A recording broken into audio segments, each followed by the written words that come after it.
Dáme si hru s názvom Preklad. Táto hra spočíva v tom, že jeden z vás sa premení na niekoho, kto rozpráva cudzím jazykom. Ten bude poznať tému.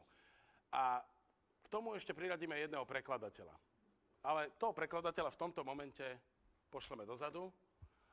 Michal, poprosím, keby si bol ty tým prekladateľom. Dobre? Op. Super. Slyšeli jste to? Čože? Jste to slyšeli? No, skús.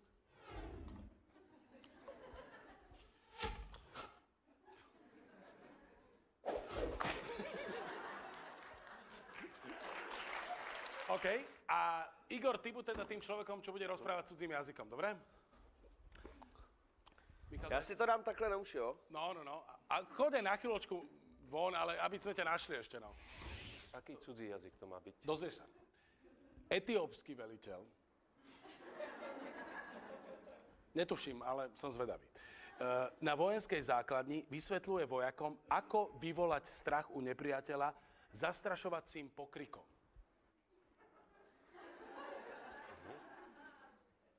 Je to jasné viac menej, hej? Etiópsky vieš. Jasne.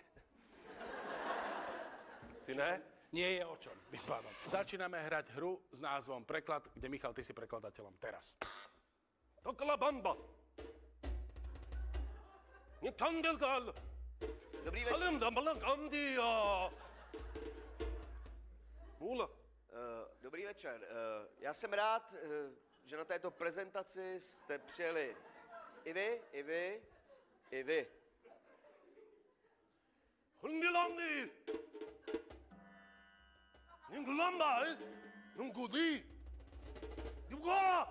Ano, vysavače, které vám nabízí. Samozřejmě na první pohled nevypadají dobře, ale ve skutečnosti... Ve skutečnosti budete opravdu valit v oči.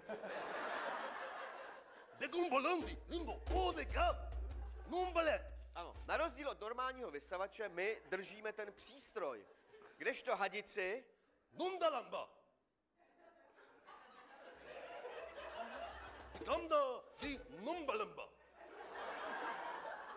Tak ono to je původně jinak, než jsem měl v propozicích.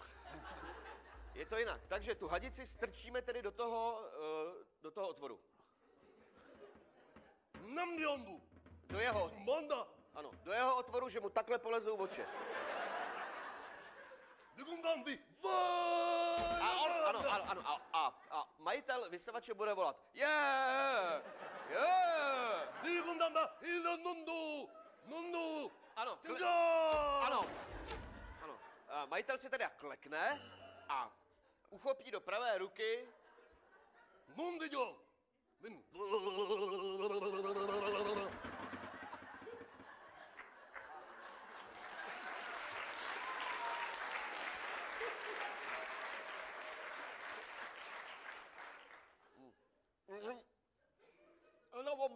Já jenom ještě potřebuji jenom ten s tím, jakože se...